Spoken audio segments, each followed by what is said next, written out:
Semangat pagi ya, semoga kita dalam keadaan sehat dan selamat. Ya, kita lanjutkan materi kita. Saat ini terkait dengan bergerak horizontal, ya, vertikal serta bekerja aman pada bidang miring. Nah, bergerak horizontal dan vertikal ya merupakan pergerakan atau aktivitas pekerja pada bangunan tinggi. Ya, dalam hal ini ya, bergerak horizontal dan vertikal menggunakan struktur bangunan harus dapat atau dapat dilakukan dengan beberapa teknik. Ya, dilihat atau tergantung daripada kondisi tempat kerja serta perangkat yang tersedia di perusahaan. Ya. Nah, dalam hal ini ada beberapa teknik yang bisa dilakukan pada bergerak horizontal maupun vertikal. Pertama, menggunakan perangkat penahan jatuh perorangan secara vertikal. Kemudian menggunakan perangkat penahan jatuh secara horizontal, menggunakan alat penahan jatuh perorangan dengan tali pengait ganda dengan sistem peredam kejut. Ya. Selanjutnya menggunakan perangkat penahan jatuh perorangan dengan sistem tali pandu atau lead clamping. Kemudian yang kelima, menggunakan perangkat penahan jatuh perorangan dengan tarik ulur otomatis. Jadi ada 5 teknik yang bisa dilakukan dalam bekerja horizontal dan vertikal. Kita bahas satu persatu. Pertama, teknik bergerak horizontal menggunakan perangkat penahan jatuh perorangan. Ya. Dalam hal ini ada yang harus diperhatikan. Pertama yang harus diperhatikan, mampu menahan beban jatuh sejumlah pekerja yang terhubung. Kedua, jarak bentangan antar titik angkur tidak boleh lebih dari 30 meter. Jadi ada 2 hal yang harus diperhatikan pada saat kita melakukan pergerakan dengan menggunakan perangkat penahan jatuh perorangan secara horizontal. Selanjutnya yang kedua, ada teknik bergerak menggunakan alat penahan jatuh perorangan secara vertikal. Ya. Ini biasanya kita menggunakan arrestor ya, atau penahan jatuh berjalan atau bergerak. Ya, yang harus dipastikan pertama, pastikan angkut terpasang dengan kuat. Ya, artinya di struktur yang memang sudah sesuai dengan standarnya. Angkur sendiri harus sesuai dengan standar yang berlaku, khususnya di Indonesia. Kemudian pastikan alat penahan jatuh berjalan berfungsi dengan baik. Ya, jadi sebelum dicoba, pastikan alat yang kita gunakan ya berfungsi dengan baik. Kemudian lintasan. Jalur lintasan vertikal bisa berupa tali nilon maupun tali baja atau sling baja, atau kalau biasa kita bilang wire rope. Ya, itu pun harus sesuai dengan standar, ya, dengan ketentuan-ketentuan yang sudah ditulis di peraturan yang ada. Kemudian pastikan alat penahan jatuh, ya, berjalan terpasang pada titik jatuh dari sabuk pengaman. Ada 2 titik yang direkomendasikan. Pertama itu dorsal, berada di titik full body harness bagian belakang. Kemudian sternal, ya, ada di titik bagian full body harness depan. Ya. Kemudian sudut deviasi maksimum. Sudut deviasi maksimum tidak boleh dilakukan lebih dari 15 derajat. Atau ya, ada juga kemungkinan kita harus menyesuaikan alat ini sesuai dengan produksi pembuatnya. Yang selanjutnya, setiap perangkat hanya digunakan oleh seorang tenaga kerja. Jadi setiap satu orang naik dan turun yang menggunakan satu alat. Ya, saya punya alat satu aja Pak, bagaimana ya? Berarti pada saat sudah naik ke atas, sudah turunnya boleh bergantian seperti itu ya. Tapi tidak boleh digunakan berbarengan ya, atau digunakan buat moving together ya, bergerak bersama, itu tidak boleh. Selanjutnya ada teknik bergerak menggunakan alat penahan jatuh perorangan dengan tali ganda dan peredam kejut, atau biasa kita sebut dengan absorber double lanyard ya, atau tali ganda dengan berperedam ya. Hal yang harus diperhatikan pertama, pengait harus ditambahkan lebih tinggi dari kepala. Jadi titik pertama yang harus kita perhatikan ketika kita menggunakan tali ganda dengan peredam ini, ya, pengaitnya harus dicantolkan di titik nol atau di atas kepala, ya. Kemudian yang satu lagi kita usahakan berada di titik voltfaktor 1, ya. Pak, boleh nggak dipasang di titik dua-duanya di satu titik?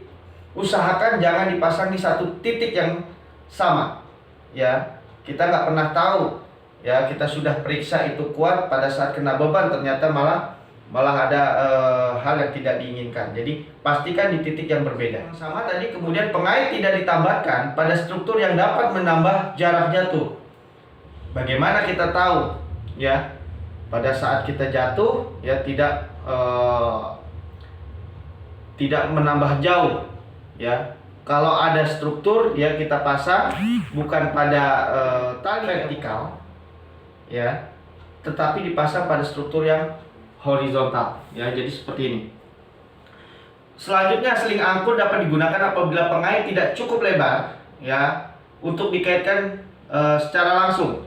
Jadi kalau tidak bisa digunakan atau tidak muat, hooknya tidak muat pada struktur, bisa menambahkan seling angkur, ya, dikaitkan seperti ini, ya, kemudian dipasangkan dengan karabiner, ya, seperti ini. Baik, selanjutnya ada teknik bergerak menggunakan perangkat penahan jatuh dengan tali pandu atau rintisan, ya. Hal yang harus diperhatikan, seling angkur harus cukup kuat menahan beban jatuh. Kemudian posisi seling angkur pertama harus dipasangkan lebih tinggi, ya, dari pemanjat. Yang harus diperhatikan ini, setiap aktivitas kita selalu pasang, ya, pengaman kita atau pengait kita di atas kepala atau voltfaktor jatuh 0, ya. Kemudian jarak angkur berikutnya dipasangkan tidak lebih dari 2 meter. Jadi kalau kita pasang titik pertama di atas kepala kurang lebih 1,5 meter, ya, setelah kita naik tidak boleh lebih dari 2 meter, ya. Oke, selanjutnya tali keselamatan harus memiliki daya lentur tinggi, ya. Jadi tali yang kita gunakan untuk sistem pemanjatan lead climbing, ya, atau tali pandu atau rintisan ini menggunakan tali dinamis atau tali dengan daya lentur yang tinggi, ya. Berapa sih talinya? Ya, antara 8 sampai 5 sampai 8%. Kemudian tali keselamatan terhubung, ya, dengan alat pemegang tali atau pencengkram tali yang dapat mencengkram secara otomatis. Jadi ada yang namanya alat untuk mengunci tali keselamatan, ya, bisa dikaitkan di struktur, bisa dikaitkan di pekerja yang lain, ya. Tali itu dihubungkan dengan pencengkram sehingga pada saat terjadi hal yang tidak diinginkan oleh tenaga kerja yang sedang melakukan pemanjatan bisa ditahan oleh alat itu secara otomatis. Kemudian, ya, tali keselamatan terhubung langsung ke angkur atau pemandu yang menahan, tadi sudah saya jelaskan. Kemudian alat pemegang tali keselamatan dioperasikan oleh pemandu, namanya juga dipandu, ya, dengan sistem terpandu, artinya ada 2 orang, ya. Pada saat melakukan pemanjatan tali itu harus ditarik, tidak boleh ada yang namanya voltfaktor, ya, atau adanya lendutan tali. Kenapa kok nggak boleh ada lendutan tali? Kalau ada lendutan tali ketika pekerja sudah sampai di 10 meter, talinya belum ditarik, maka pekerja yang pada saat itu naik akan sampai lagi di bawah. Nah, ini yang harus diperhatikan. Kenapa pada saat kita melakukan teknik pemanjatan terpandu harus ada 2 orang, ada leader dan ada pemandu.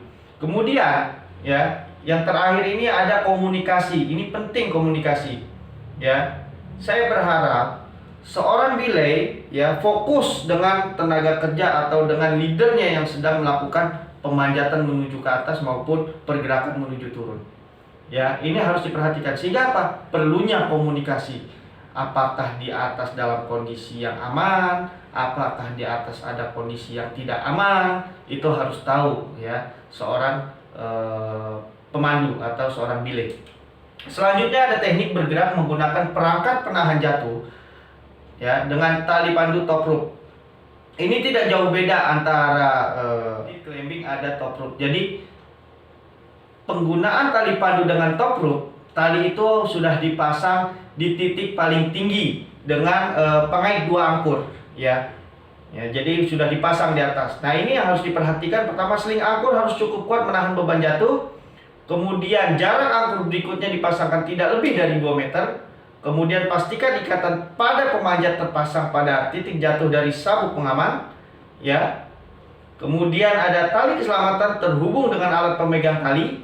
Kemudian tali keselamatan terhubung kepada pemanjat, ya, dan terhubung pada pemandu. Kemudian alat pemegang tali keselamatan dioperasikan oleh pemandu atau belay. Sama yang terakhir, komunikasi antara leader atau tenaga kerja yang sedang memanjat, ya, dengan belay atau si pemandu.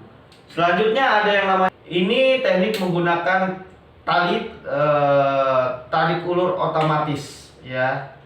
Ini menggunakan tali tarik ulur otomatis. Yang pertama yang harus diperhatikan, pastikan alat terpasang pada angkur yang terpasang dengan standar. Kemudian pastikan alat penahan jatuh berjalan sesuai dengan fungsinya.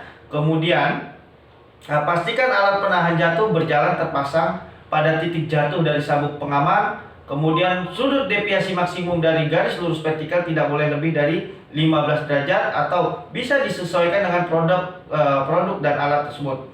Yang kelima, setiap perangkat hanya digunakan oleh seorang tenaga kerja, ya. Yang keenam, harus mempunyai sistem pengunci yang membatasi jarak jatuh maksimum pekerja, yaitu sebesar 0,6 meter, ya. Selanjutnya ada teknik bekerja aman pada posisi miring atau struktur miring. Nah, pada saat bekerja di ketinggian, ada saatnya mengharuskan pekerja bekerja pada bidang miring atau struktur miring, sehingga perlu diperhatikan keselamatan dan kenyamanan saat bekerja. Hal ini untuk mengurangi resiko jatuh dan dapat bekerja dengan nyaman, ya. Dengan apa? Dengan menggunakan tali pemosisi kerja tunggal dan tali ganda, ya. Yang mana diletakkan di ring depan atau ring belakang, serta pemosisi kerja diletakkan pada apa? Pada lateral ring kiri dan kanan. Nah, ini kalau kita mau bekerja di bidang ini. Terima kasih.